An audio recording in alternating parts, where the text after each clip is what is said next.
عن ابی ہریرہ رضی اللہ عنہ قال قال رسول اللہ صلی اللہ علیہ وسلم لولا ان اشق علی امتی لامرتهم بتاخیر العشاء والسواک عند کل صلاۃ۔ ابو ہریرہ رضی اللہ تعالیٰ عنہ سے روایت ہے کہ اللہ کے رسول صلی اللہ علیہ وسلم فرمایا، اگر مجھے اپنی امت پر دشواری کا احساس نہ ہوتا، دشواری ڈالنا نہ ہوتا، تو میں اس بات کا حکم دیتا کہ وہ عشاء کی نماز کو تاخیر سے پڑھیں، یعنی 1/3 رات، اور پھر ہر نماز وقت مسواک کیا کریں۔ تو آج کا جو باب ہے وہ مسواک کے بارے میں ہے۔ عن عائشہ رضی اللہ تعالیٰ عنہ قالت قال رسول صلی اللہ علیہ وسلم عشر من الفطرۃ قص الشارب وایفاء اللیۃ والسواک واستنشاق الماء وغسل البراجم ونتف الابط وحلقۃ العانۃ وانتقاص الماء ای استنجاء والمزمزۃ۔ حضرت عائشہ رضی اللہ تعالیٰ فرماتی ہیں کہ اللہ کے رسول صلی اللہ علیہ وسلم فرمایا 10 چیزیں فطرت سے ہیں۔ ایک تو ہے کہ مونچھوں کے بالوں کو جو ہے کم کرنا، قص الشارب، شارب میں نے پینے والا، کیونکہ پیتے مارک پڑتے ہیں نا، اس لیے اس کو شارب کہا گیا۔ قص الشارب، اس کو کٹ کرنا چاہیے، ہونٹ کے اوپر ہونا چاہیے، قص الشارب۔ وہ ایفاء اللیۃ، اور داڑھی کو بڑھانا۔ پھر اس کے بعد جو ہے مسواک کرنا اور کلی کرنا، ناک میں پانی لینا، ہے کلی کرنے کا آخر ہے، ناک میں پانی لینا۔ اس کے بعد پھر جو ہے ناخنوں کو کٹوانا، وقص الاظفار، پھر جو ہے جوڑوں کو دھونا، بغل کے بالوں کو اکھاڑنا، اور جو زیر ناب بال ہے ان کو مڑانا، اور استنجا کرنا، پانی سے دھونا، پیشاب کرنے میں پانی سے دھونا۔ اور اس کے بعد 10ویں چیز، وہ جو راوی ہیں کہتے ہیں شاید میں سمجھتا ہوں یہ ہے کہ 10ویں چیز کلی کرنا ہے، اور دوسری روایت کے اندر آتا ہے 10ویں چیز جو ہے ختنہ کرنا ہے۔ تو سواک اور مسواک ایک ہی معنی ہے۔ سواک کے معنی مسواک کرنا بھی ہے، سواک کے معنی وہ مسواک کی لکڑی دونوں بھی ہے۔ سواک کا معنی دونوں ہے۔ تو باب السواک کر کے اس طرح جو عنوان رکھا ہے انہوں نے، تو اس کے معنی مسواک کرنا یا مسواک کی لکڑی، دونوں معنی اس کے اندر ہیں۔ تو کس سے کرنا چاہیے؟ تو سب سے بہتر جو زیتون کی لکڑی ہے، تو یہاں تو ملتا نہیں، اس لیے جو دوسرا جو ہے پیلو کی لکڑی، یا کوئی بھی جو ہے کڑوی جو ہے جڑ ہو، اس سے کرنا چاہیے۔ تو کتنی ہونا چاہیے؟ ایک بالش ہونا چاہیے۔ کتنی موٹی ہونا چاہیے؟ ایک انگوٹھے کے برابر موٹی ہونا چاہیے۔ اب اس کے بعد کرتے کرتے جب گھٹ جاتی ہے تو اس کو جو ہے کیا کرنا؟ پھینکنا نہیں، اس کو دفن کرنا ہے، اس کا احترام کرنا ہے مسواک کا۔ تو ایسی حدیثوں میں آتا ہے کہ وہ نماز جو مسواک کر کے پڑھی جائے گی، جو مسواک 70 جگہ افضل ہوگی۔ کیا کرتے ہیں؟ ہم اللہ کا نام لیتے ہیں، اللہ کلام پڑھتے ہیں، تو ہمارا منہ پاک ہونا چاہیے کہ نہیں؟ دیکھو کئی لوگوں کو جو بازو بیٹھے ہیں جب معلوم ہوتا ہے، دور سے کیا معلوم ہوتا ہے، بازو کیسی بو آتی رہتی ہے، کیا کرنا، کون بولے؟ لحاظ کر کے آدمی نہیں بولتا۔ اللہ کا نام ہے، اللہ کا معنی کیا ہے؟ 100 بار منہ دھو کے لیتے ہوں، ہمیں بید بھی چاہیے۔ شاعر کہتا ہے وہ ہے تیرا نام وہ ہے، اگر میں 100 بار میرے منہ کو مشک عنبر سے دھوں اور لوں تو وہ بھی بید بھی چاہیے۔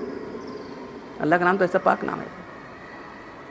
تو اس لیے جو ہے مسواک کرنا چاہیے۔ جو نماز مسواک کر کے پڑھی جائے گی اور جو مسواک نہیں کر کے پڑھی جائے گی 70 درجہ افضل ہو جائے گی۔ دیکھو کیا مقام ہوگا، کون چھوڑے گا؟ اس لیے اللہ کے بول رہے ہیں لولا، پہلی حدیث جو آئی ہے، لولا اشق علی امتی لامرتہم بتاخیر عشاء، میں اگر امت کو دشوار نہ ہوتا تو اس بات کو ملتا ہے کہ عشاء کو تاخیر سے پڑھیں۔ تاخیر نہیں بنتا ہی 1/3 رات تک، اب 6 ساڑھے 6 بجے تو 10 بجے، بس اتنا، اس سے زیادہ نہیں کرنا چاہیے۔ وقت ہے، کب تک ہے؟ صبح کے جو ہے صبح صادق تک فرق رہتا ہے، لیکن جو ہے اس سے زیادہ تاخیر نہیں کرنا چاہیے۔ صحابہ کہتے ہیں ہم بیٹھے رہتے تھے، اللہ کے اسی وضو کی حدیث میں بیٹھے رہتے تھے، اونگتے اونگتے جو بیٹھتے تھے، سب بیٹھے بیٹھے اونگتے رہتے تھے تاکہ اللہ کے لیے جب آتے پھر نماز کے لیے کھڑے جاتے تھے، وضو نہیں کرتے تھے، ہے نا، بیٹھے بیٹھے اونگنے سے وضو نہیں جاتا۔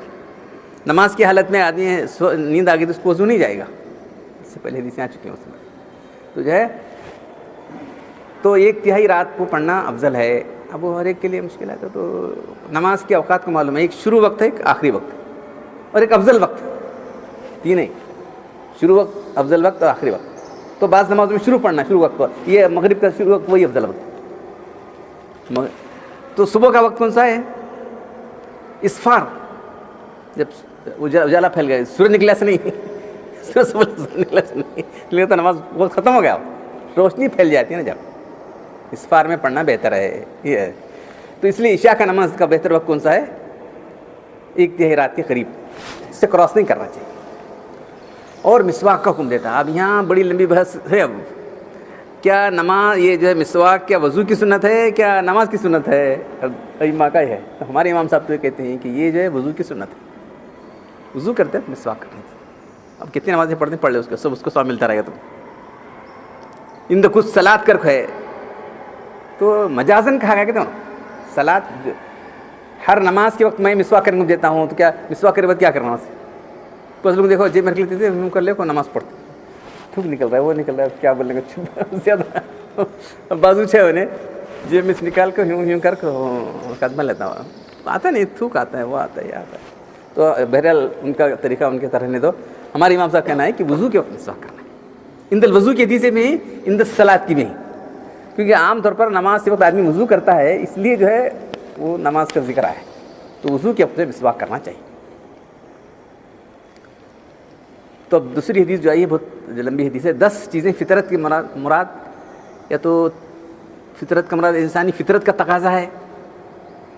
دیکھو اتنے مجھے پڑھتے رہتے ہیں اندر سے، وہ پیتے رہتا ہے، گندا ہوتا ہے کہ نہیں، ویری سمپل تھنگ، ایک سمجھنے کی بات ہے کہ نہیں.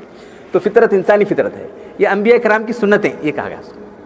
تو انبیاء کرام جس خلقت پر پیدا کیے جاتے ہیں وہ بہت بالکل بیلنس لوگ ہوتے ہیں. وہ انبیاء کرام ایسے ایکسینٹرک نہیں ہوتے، ان کا مزاج بہت اعتدال پر ہوتا ہے. تو ان کی چیزیں ہی ہیں. ابراہیم علیہ السلام کو اللہ تعالیٰ وَإِذِ ابْتَلَىٰ ابراہیم ربہ بکلمات، اللہ نے ابراہیم چند باتوں سے آزمایا. تو یہ 10 باتیں جو 10 باتیں بھی یہی فطرت کی باتیں پورے اللہ کرنے والے تھے ابراہیم علیہ السلام.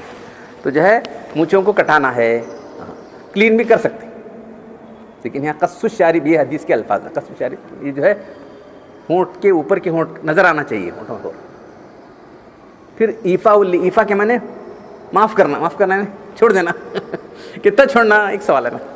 ایفا اللیت کتنی چھوڑنا، کتنی چھوڑو، کہاں تو کہتی ہے نہیں.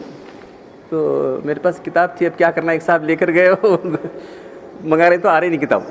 تو بہت بڑے عالم ہیں، انہوں نے کتاب لکھی ہے کہ تمام چاروں امام کے نزدیک جو ہے ایک مشت ہونے کے بعد جو کٹ کرنا ہے. چاروں امام کا لکھا مسئلہ. بے تحاشا چھوڑنا یہ نہیں ہے. دین کے اندر جو اعتدال ہے اس کو اختیار کرو. تو ایک اپنی مجھ سے پکڑنے کے بعد جتنا، تو یہ اللہ کے رسول صلی اللہ علیہ وسلم. تو اب یہ حدیث کے بارے میں یہ ہے کہ یہ ابن عبداللہ بن عمر کا اپنے بارے میں کہہ رہے ہیں کہ اللہ کان یاخذ من اطرافہ، وہ اپنے اطراف سے جو ہے اس کو کٹ کر لیا کرتے تھے، ایسا مطلب یہاں سے کٹ کر لیا. یہ اللہ کے رسول کے بارے میں بھی حدیث ہے اور عبداللہ بن عمر کے بارے میں حدیث ہے. بے تحاشا چھوڑ کے بے ہنگم داڑھی دیکھیں بعض لوگوں کی، جا رہا گاڑی جا رہا ادھر ادھر ہل رہی ہے، ادھر ہل رہی ہے. ایک آدمی داڑھی چھوڑا تھا اتنی لمبی، اس کے اندر جو ہے کیا تھوڑی داڑھی یہاں باہر لاتا تھا، اندر سب بنین کے اندر داڑھی کے تھے. جو صاحب ہے انہوں نے بتایا ایسا کیا تھا، جو نہیں اتنی اندر پوری یہاں تک اندر، باقی تھوڑی چیز تھوڑے بالاں کاٹ کھینچتا ہے سامنے تھوڑی داڑھی، باقی اندر سب. ایسا کون کرو بھائی، کیا ہے مصیبت، داڑھی چھوڑ کر مصیبت کر لے آدمی، کیا ہے پوری اب تک بڑھا نہیں، ایک بال بھی نہیں ہے، ویسا نہیں ہے. تو ایفا اللیت، پھر سواک، یعنی 3 چیزیں. اس کے بعد جو ہے ناک میں پانی لینا. ناک میں پانی تو کسی مذہب کے اندر نہیں ہوگا میرے خیال سے. ناک کو پاک صاف رکھنا، ہاں یہ ہمارا ہی مذہب سکھاتا ہے کہ جو ہے ناک کو بھی پاک رکھنا چاہیے.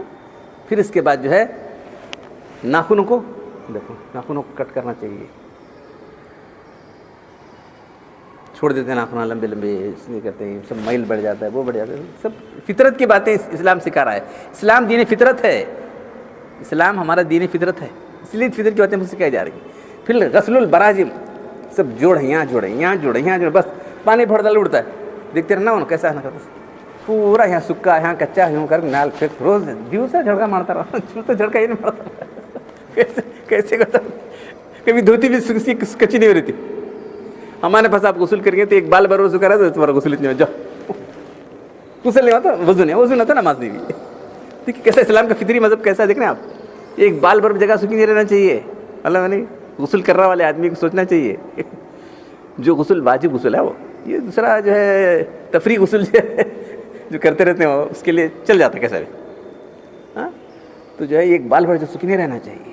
غسل البراجم یہ اور یہاں ہیں سب، یہ سب چیزیں جو ہے جوڑ ہیں. کہاں؟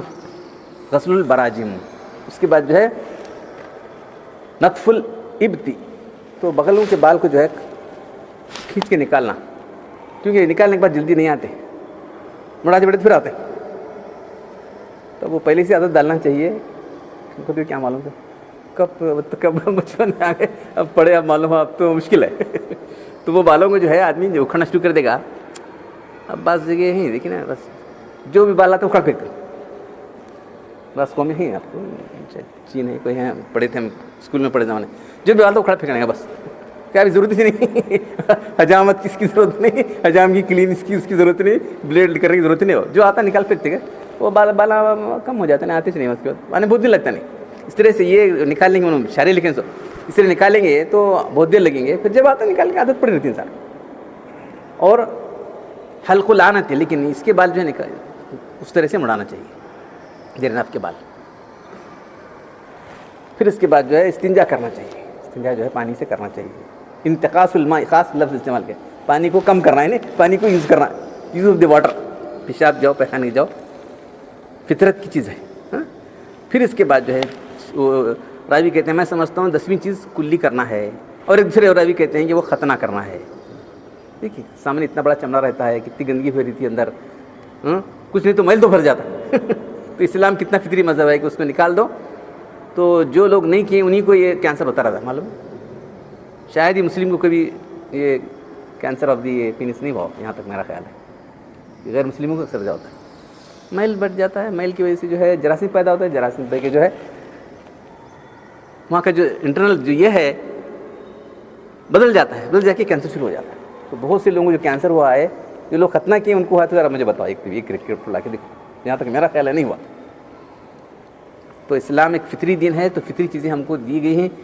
صرف یہ پاکی صفائی کی نہیں، ہمارے نظام زندگی خود فطری، تمام جتنی چیزیں اسلام کی سب فطری ہیں. تو اگر ہم صحیح طور پر اپنائیں گے تو ہم کو جو ہے پورا سکون بھی رہے گا. ہر آدمی سکون سے رہے گا، ایک آدمی نہیں، ایک آدمی سکون سے دوسرا ڈسٹرب ہونا نہیں. سارے لوگوں کو جو ہے سکون سے رکھنا ہے. اسلام سارے لوگوں کو جو ہے اطمینان، سکون اور خوشی بخشنا چاہتا ہے. کیا دنیا کی زندگی چند دن رہنا ہے، آپس میں لڑتے جھگڑتے بیٹھنا ہے؟ کیا لڑنا جھگڑنا ہے کہ اسلام سکھاتا نہیں تم لوگوں کو؟ چلو لے بس ختم ہو گیا، قصہ ختم ہو. لڑنا جھگڑنا تو اسلام میں ہے ہی نہیں، معلوم ہے. جو آدمی حق پر ہے اپنا چھوڑ دے گا سب سے بڑا اس کو درجہ ہو جائے گا اللہ کے پاس، معلوم. ناحق چھوڑے گا تو ناحق تھا انہیں چھوڑا تو اس کو جنت کے کنارے میں، جو حق پر تھا اس کو سب ٹاپ میں اس کی جنت میں جگہ بنا جائے گی. اپنا حق تھا انہیں، میرا حق تھا، میں لڑ سکتا تھا. آج ایک سب آگے سب اپنے بول رہے تھے ایسا ہے، اتنی ہے ہماری پرابلم، ایسی ہمارا ہے وہ ہے.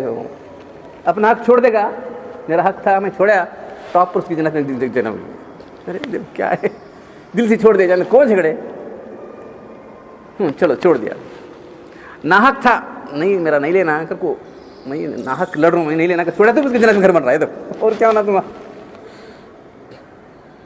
اللہ تعالیٰ ہم کو اللہ کے رسول کی حدیث سننے اور عمل کرنے کی توفیق عطا فرمائے. الحمدللہ رب العالمین والصلاۃ والسلام علی رسول الکریم. ربنا آتنا فی الدنیا حسنۃ وفی الآخرۃ حسنۃ وقنا عذاب النار. ربنا ظلمنا انفسنا وان لم تغفر لنا وترحمنا لنكونن من الخاسرین. ان اللہ ملائکۃ یصلون علی النبی یا ایھا الذین آمنوا صلوا علیہ وسلموا تسلیما. سبحان ربک رب العزۃ عما یصفون، سلام علی المرسلین والحمد للہ.